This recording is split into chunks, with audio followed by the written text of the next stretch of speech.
Talk to me. I let you in. I just did it. Right there. You're in now. I think that's what you're supposed to do. Oh, I'm not holding a hand. That's how I messed that up. I'm sorry. Apparently, I'm supposed to be holding a mummified hand when I do that. So, uh, yeah, this is from Australian filmmakers Raka Raka, who have uh, had some success on YouTube. They're making this their big film debut, and it's gotten a lot of attention. It premiered at Sundance. A24 picked it up. So when people, I love these A24 people.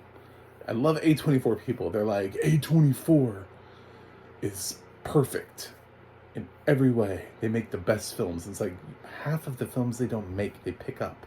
They buy films. They're curating.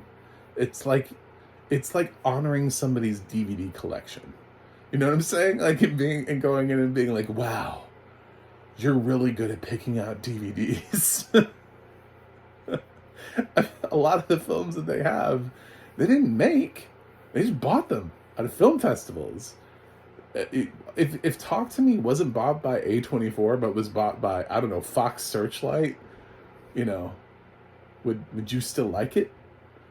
Would what I want to know? I really want to know from A24 fans, because if your liking of this film hinges on the fact that it has an A24 logo in front of it, you are what's wrong with cinema in today's history.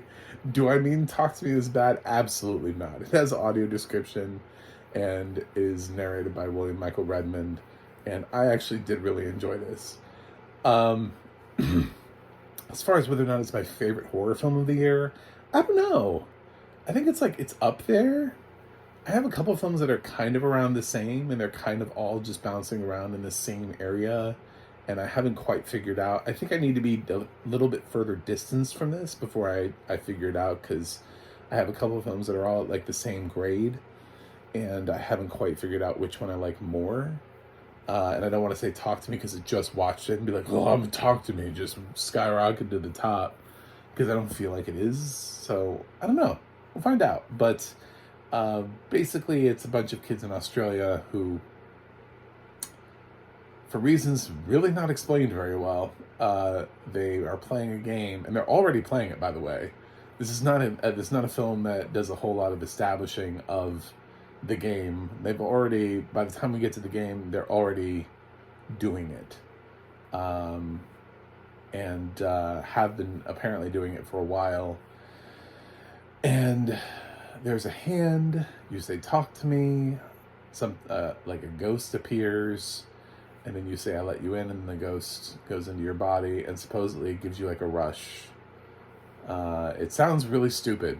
I can't get past that. It just sounds, and after watching what they go through, they don't really explain how it's a rush for the person doing it. That's what I never got out of this film. And one of the biggest problems I have with Talk to Me is it doesn't ever really explain what it is. What's the high that they're getting out of doing this? Is it like bungee jumping? You know, because often what possesses them does not make them do anything good. They're never possessed by anybody who's just like a friendly person. It would have been funny to see that. I would have loved to see them possessed by like a good ghost, just to like change things up. You know, that would have made for such a huge contrast in this film. But pretty much every time they're possessed by somebody, it's like a ghost that's like lost their mind, or things aren't being translated well, or they end up doing some stuff that's stupid and their friends are filming them, so of course they look ridiculous. You know, it's just whatever it is, at the whole every time it never works out well. And the fact that anybody wants to do this is just, it's baffling. It's baffling because they never show an upside to it. That's the thing that I think this film misses the most. And when people are like, what's your problem with Talk to Me? I wanted to see the upside. I think there has to be an upside. Usually for most horror films like this, when you're roping people in, there's some sort of promise of something better in order to get people to keep coming back, especially when you have a group like this. and you're trying to get like the group involved. And there's a way to break the, you know, the thing is that if you drop the hand before it hits 90 seconds, then the spirit does not stay inside of you. So everybody's been doing this and they've been letting their spirits go. So I don't know how long they've been doing this for by the time we see it in the film, but it would make sense, I would think, if these ghosts were thinking at all, to actually give somebody one of those experiences that I was talking about, to give somebody a pleasant experience, you know, where it doesn't feel like you have to get somebody out after 90 seconds because something is going horribly wrong. It feels like bungee jumping with a broken cord every single time they're doing it. Like, that's the thrill, that's the rush. These teenagers now, these kids nowadays living on the edge.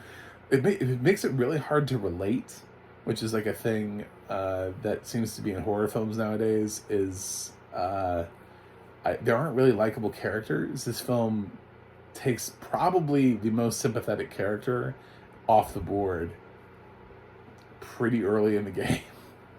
And then you're left with, I guess, like maybe like 2 questionably likable characters making questionable decisions that I was like, all right.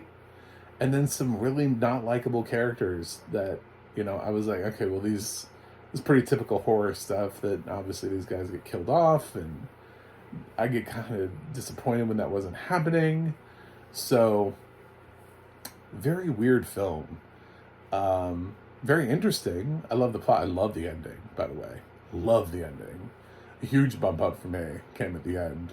I don't know how a lot of people feel about the ending of this film. I loved it. I thought it was brilliant. And I don't need the ending explained to me like multiple times. I didn't need to. I got it immediately. I got what they were doing. I picked up what they were putting down. I'm sure there are some people who are like, wait, what? You know, and they like either have to rewatch it again or read some sort of like spoiler explanation. It's like, I don't know. I felt like that was pretty right up front. It was pretty straightforward for me. I got it. I figured it out. So, yeah.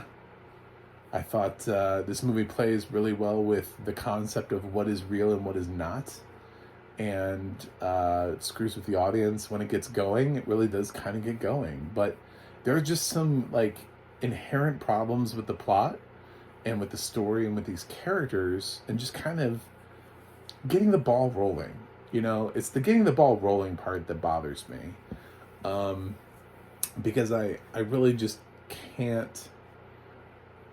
I don't think it's established well enough at the very beginning why they're doing this. Because we don't see the upside. They're not getting high.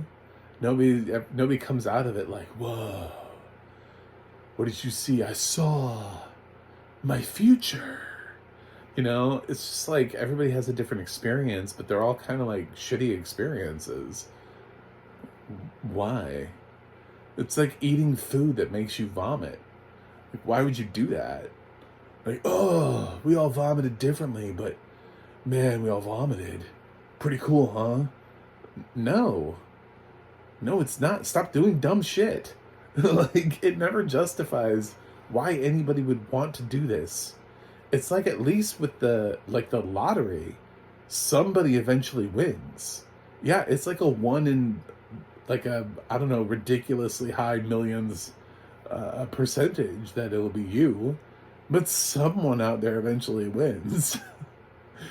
So even if like one of them had a cool experience and the other ones were trying to chase it, you know, other ones were like, wait a minute, you had what? You had Albert Einstein inside of you?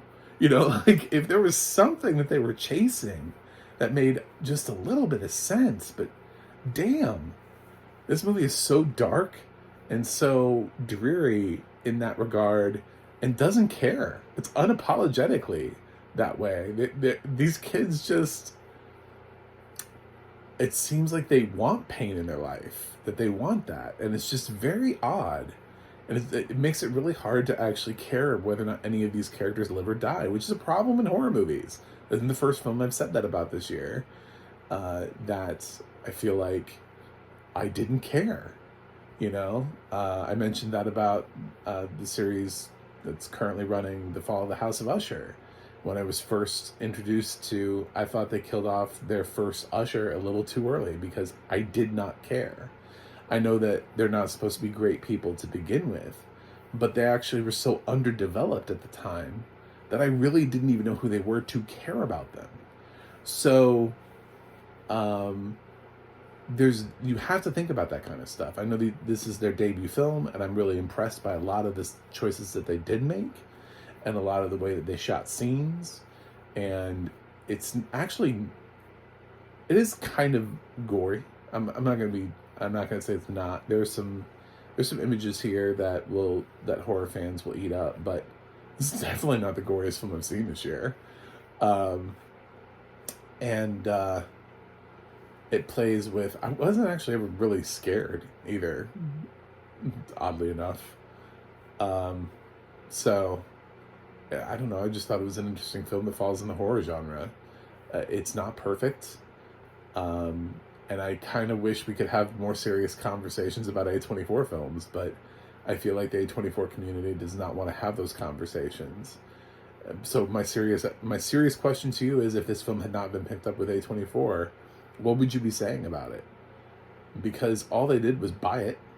That's all they did. They bought it at Sundance. They didn't go back through, and they didn't send their A24 artistic representative to sit down with Raka Raka and re-edit the film. Be like, okay, your film is great, but now we need it to be highbrow. We're the A24 community. I don't know if you know who we are, but we make broadly highbrow entertainment, and it's close. We see something there, but unfortunately it's not just there yet. So here's a list of cuts we need you to make to your film in order for it to be A24. If you want that A24 logo and the support of the A24 community, you will make these changes. Nobody does that. So stop acting like it. Stop worshiping studios. Just doesn't. Talk about the filmmakers. Talk about Rock Rock all you want. Love them. Talk about Ari Aster all you want. Love him. Great. They're the actual artists here.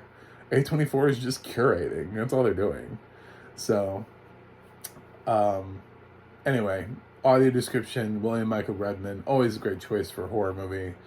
I think it is an interesting contrast that everybody has an Australian accent but him. So, I love that, because there's so many films where I get where they end up getting a UK narrator for a film that's American, and I end up having to listen to the British narrator for an American film, and that's the audio description track that made it onto a streaming service, and I'm like, why is it this way? Why is this film, which is set in, I don't know, Boston, why does it have a British narrator? It just kind of just throws me off. So I love the fact that we're doing it to other films too, that we have William Michael Redmond with his very distinctly American voice on top of an all 100% Australian cast. These are all Aussies. So Miranda Otto pops up. So in case you're wondering what she's been doing since Lord of the Rings, she's here.